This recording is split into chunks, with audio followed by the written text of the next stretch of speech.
Hello दोस्तों, बहुत बहुत स्वागत है आपका हमारे यूट्यूब चैनल HSP क्लासेज में। हम लोग मध्यकालीन भारत का इतिहास पढ़ रहे थे, जिसमें हमने दिल्ली सल्तनत के 4 राजवंशों के विषय में अध्ययन किया है। आज दिल्ली सल्तनत का 5वां राजवंश लोधी वंश के बारे में अध्ययन करेंगे। सर्वप्रथम लोधी वंश के संस्थापक कौन थे? लोधी वंश के संस्थापक बहलोल लोधी थे और इन्होंने 38 वर्षों तक शासन किया था। 38 वर्षों तक शासन किया था। सर्वाधिक शासन करने वाला दिल्ली सल्तनत का एकमात्र शासक था। 38 वर्षों तक शासन किया। और लोधी वंश जो था, ये प्रथम अफगान राज्य था। अफगान राज्य था। अगला प्रश्न है, दिल्ली पर प्रथम अफगान राज्य की स्थापना किसने की? बहलोल लोधी ने की। अगला प्रश्न है, बहलोल सिक्के का प्रचलन किसके समय में शुरू हुआ? बहलोल लोधी के समय में बहलोल सिक्के का प्रचलन शुरू हुआ। अगला प्रश्न है, कौन सा सुल्तान अपने सरदारों को मकसद ए अली कहकर पुकारता था और अपने सरदारों के खड़े रहने पर स्वयं भी खड़ा रहता था? तो बहलोल लोधी। और बहलोल लोधी ने जो 38 वर्षों तक शासन किया था, उसका कहीं ना कहीं यही कारण था कि वह अपने सरदारों के बीच अत्यंत लोकप्रिय था। अगला प्रश्न है कि बहलोल लोधी का पुत्र निजाम खान कब सुल्तान सिकंदर शाह की उपाधि से दिल्ली के सिंहासन पर बैठा? 17 जुलाई 1489 ईस्वी में दिल्ली के गद्दी पर सिकंदर लोधी बैठा। और इसकी माता जो थी सुनार थी। माता सुनार थी। उसके कुल 9 पुत्र थे, उसमें ये तीसरा पुत्र था। तीसरा पुत्र।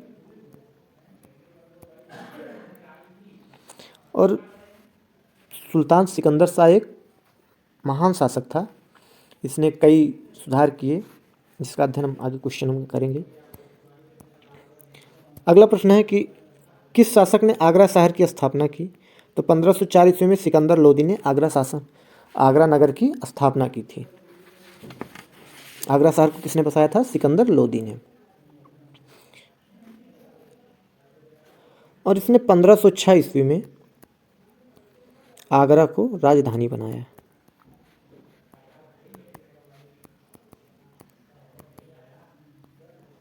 राजधानी बनाया। और सिकंदर लोधी ने ही क्या किया था? कुतुब मीनार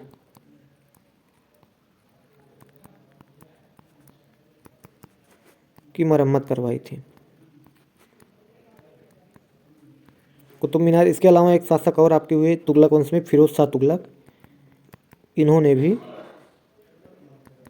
मरम्मत करवाई थी। शुरू किसने किया था? कुतुबुद्दीन ऐबक ने। इल्तुतमिश ने भी इसको पूरा करवाया था। इल्तुतमिश ने पूर्ण करवाया था। कुतुब मीनार की जो ऊंचाई है 72.5 मीटर के आसपास कुतुब मीनार की ऊंचाई है। 5 मंजिला है। और इसकी 5वीं मंजिल जब खराब हुई थी, क्षतिग्रस्त हुई थी, तो फिरोज शाह ने 5वीं मंजिल का निर्माण करवाया था। अगला प्रश्न है आपका कि भूमि के मापन के लिए प्रमाणिक पैमाना गजे सिकंदरी का प्रचलन किस शासक ने किया? सिकंदर लोधी ने गजे सिकंदरी, जिसका प्रयोग भूमि मापन हेतु किया जाता था, इस पैमाने का प्रचलन किया था। इसके अलावा कुशल सैन्य व्यवस्था और गुप्तचर प्रणाली, इसकी भी व्यवस्था सिकंदर लोधी ने की। अगला प्रश्न है कि गुलरुखी शीर्षक से फारसी कविताएं लिखने वाला सुल्तान कौन था? तो सिकंदर लोधी गुलरुखी के उपनाम से फारसी में कविताएं लिखा करता था। और इसकी मृत्यु 21 नवंबर 1517 ईस्वी में हो गई थी, गले की बीमारी के कारण। जबकि बहलोल लोधी जो था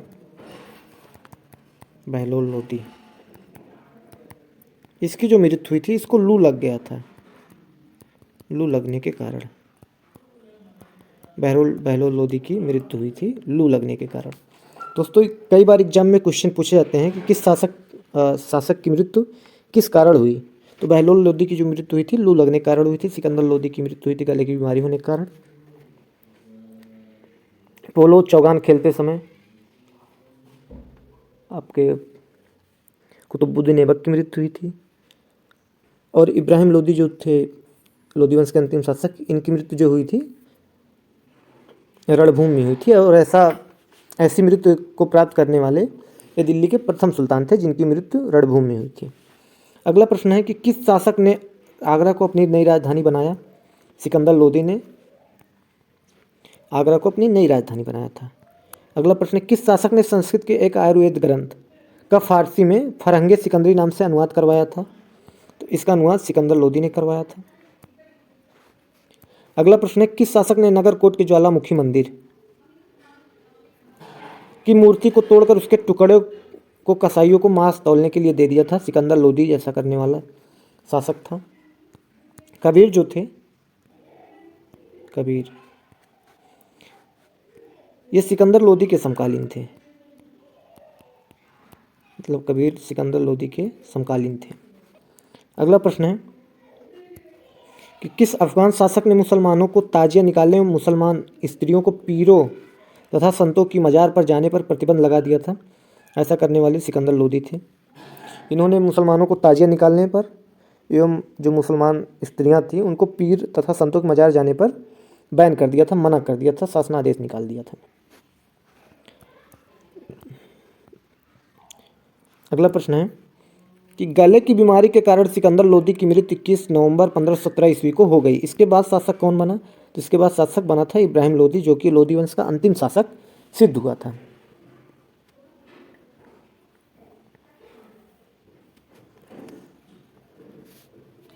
और सिकंदर लोदी जो था इसने अपने सरदारों का विरोध किया, दमन किया, सरदारों का दमन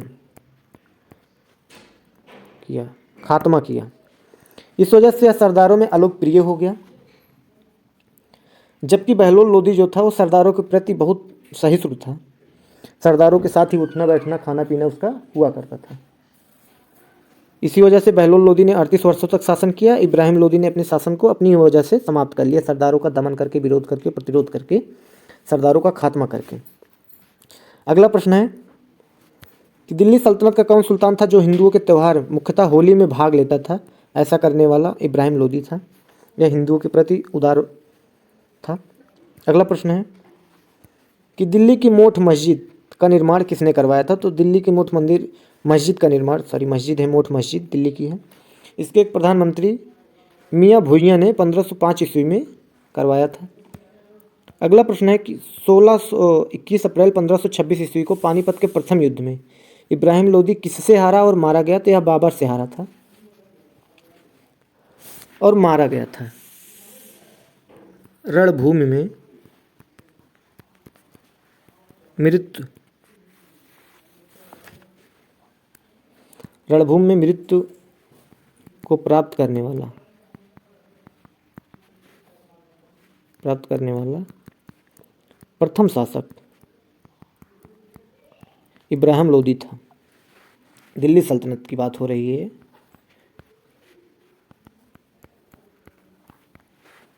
जबकि इससे पहले कई राजा रणभूमि में मृत्यु को प्राप्त हुए थे, लेकिन यहाँ बात दिल्ली सल्तनत की हो रही है। यह दिल्ली का प्रथम ऐसा सुल्तान था जिसने युद्ध भूमि में वीरगति को प्राप्त किया। अगला प्रश्न है कि बाबर को भारत पर आक्रमण करने के लिए निमंत्रण किसने भेजा था। दौलत खान लोदी एवं आलम खान ने निमंत्रण भेजा था। यहाँ आलम खान जो था चाचा था इब्राहिम लोदी का।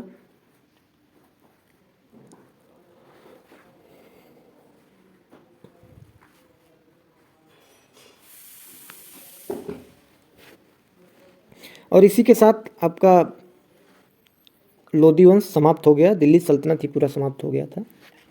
यहाँ अगर युद्ध की तुलना करें दोनों में, तो बाबर इब्राहिम लोदी। इब्राहिम लोदी के पास सेना अधिक थी, इसके पास कम थी, लेकिन इसके पास संगठन था, इसके पास संगठन नहीं था। यही सब कारण हुआ जिससे हारे। इसके अलावा इनके पास तोपखाना था, बाबर के पास, इनके पास तोपखाना नहीं था। इन्होंने रूमी और तुगलमा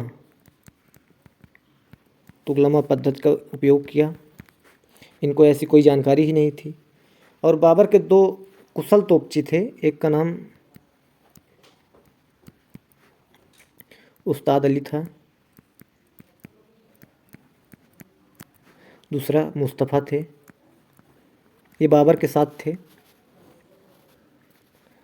और इब्राहिम लोदी ने पहले आक्रमण नहीं किया, ये भी इनकी गलती थी।